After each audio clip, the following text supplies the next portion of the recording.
27 نومبر کی شام 8 بجے کے قریب ایک دوست کا میسج ملا۔ انہوں نے ایک تصویر بھیجی تھی اور بتایا کہ اس شخص کا نام شفیق خان ہے۔ یہ 26 نومبر کو جناح ایونیو اسلام آباد میں فائرنگ میں شہید ہو گیا ہے۔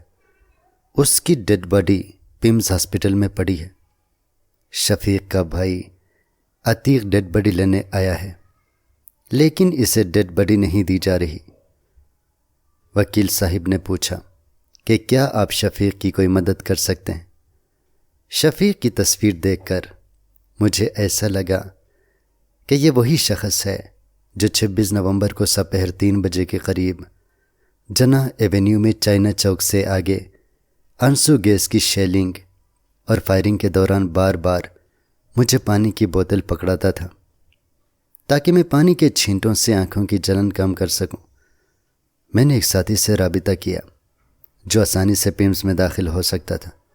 اس کو شفیق کی تصویر بھیجی اور پوچھا کہ کیا اس شخص کی ڈیڈ باڈی پیمز میں موجود ہے۔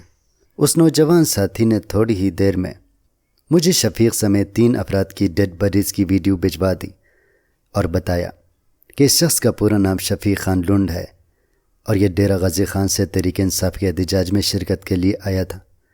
ساتھی نے بتایا کہ ہاسپٹل میں ڈیڈ باڈی تو موجود ہے، لیکن ہاسپٹل کا عملہ ڈیڈ باڈی کی موجودگی سے انکاری ہے، کیونکہ وزیر داخلہ محسن نقوی نے دعویٰ کیا ہے کہ 26 نومبر کے کریک ڈاؤن میں تحریک انصاف کا کوئی کارکن بھی جان سے نہیں گیا۔ حکومت کے وزراء تو ایک طرف تحریک انصاف کو ڈی چوک سے دم دبا کر بھاگنے کے تانے دے رہے تھے، تو دوسری طرف تحریک انصاف کے شہید کارکنوں کی لاشیں چھپا رہے تھے۔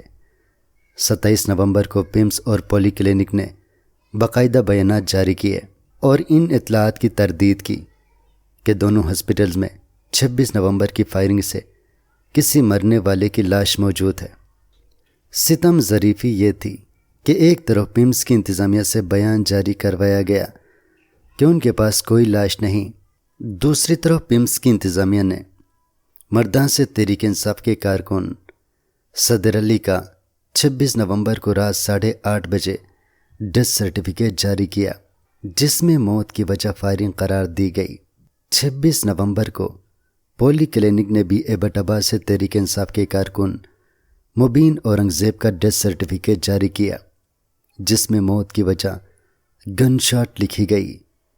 اسی ہاسپٹل نے 26 نومبر کو مری کے انیس شہزاد کا ڈیتھ سرٹیفکیٹ بھی جاری کیا، جس کے مطابق وہ گن شاٹ سے مارا گیا۔ 26 نومبر کو تحریک انصاف کے ان تینوں کارکنوں کے ڈیتھ سرٹیفکیٹس جاری کرنے والے ہاسپٹلز نے 27 نومبر کو دعویٰ کیا کہ ان کے پاس 26 نومبر کی فائرنگ کے زخمی تو آئے، لیکن کسی کی موت واقع نہیں ہوئی۔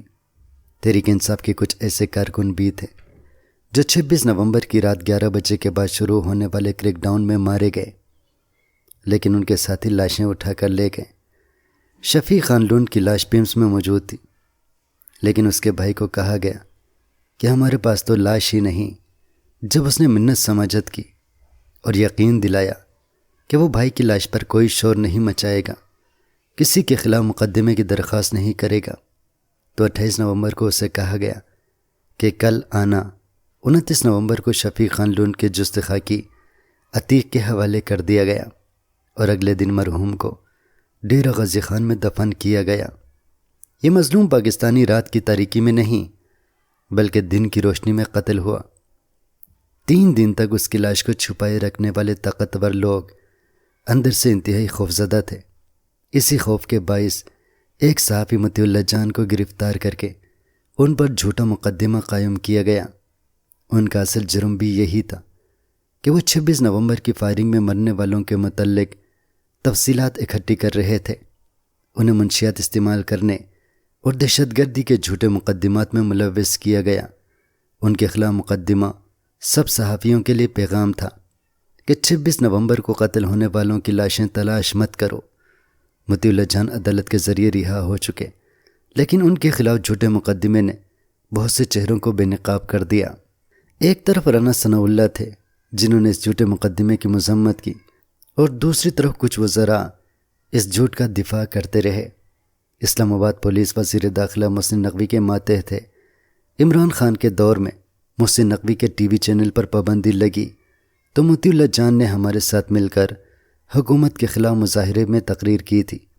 جب محسن نقوی کو طاقت اور اقتدار مل گیا تو ان کے منظور نظر آئی جی اسلام آباد کے حکم پر مطیع اللہ جان کے خلاف ایک ایسا مقدمہ بنایا گیا جو پوری دنیا میں پاکستان کو تماشا بنانے کا باعث بنا۔ محسن نقوی ہم سب کو یہ پیغام دینے میں کامیاب رہے کہ کل کو ہم پر بھی ایسے مقدمے بنیں گے۔ ہم سب کو یہ بھی سوچنا چاہیے کہ اگر اسلام آباد میں ایک صحافی پر جھوٹ کا شاہکار مقدمہ قائم ہو سکتا ہے تو بلوچستان، سندھ، خیبر پختونخوا، آزاد کشمیر اور گلگت بلتستان کے دور دراز علاقوں میں صحافیوں کے ساتھ کیا کچھ نہیں ہوتا ہوگا۔ اگر اسلام آباد میں پارلیمنٹ ہاؤس کے سامنے غیر مسلح مظاہرین پر گولیاں برسائی جا سکتی ہیں تو بلوچستان اور خیبر پختونخوا میں کیا کیا مظالم ہوتے ہوں گے۔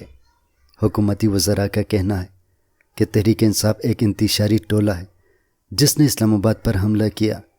رینجرز کے 3 اہلکاروں کی ہلاکت کا الزام تحریک انصاف پر لگایا گیا۔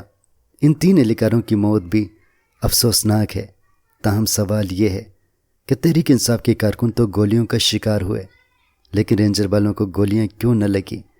یقیناً مظاہرین نے ڈنڈے اٹھا رکھے تھے، ان کے پاس میں نے غلیلیں بھی دیکھی اور انہوں نے پولیس پر پتھراؤ بھی کیا، لیکن میں نے کسی کے پاس آتشی اسلحہ نہیں دیکھا۔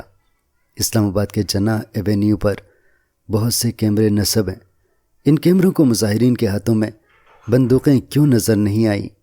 جو غلطی تحریک انصاف نے 9 مئی 2023 کو کی تھی وہی غلطی حکومت نے 26 نومبر 2024 کو کر دی۔ 9 مئی والوں کا احتساب موجودہ حکومت کر رہی ہے۔ 26 نومبر 2024 کا حساب آج نہیں تو کل ضرور ہوگا۔ 26 نومبر کے کرک ڈاؤن کا سب سے زیادہ فائدہ ریاست دشمن کالعدم تنظیموں کو ہوا ہے۔ سوشل میڈیا پر ان تنظیموں کے بیانیے کو پذیرائی ملنے لگی ہے۔ حکمران ہمیں اسٹاک مارکیٹ کی تیزی پر خوش ہونے کی تلقین فرما رہے ہیں۔ اسٹاک مارکیٹ کے اوپر نیچے ہونے سے عام آدمی کو کوئی فرق نہیں پڑتا۔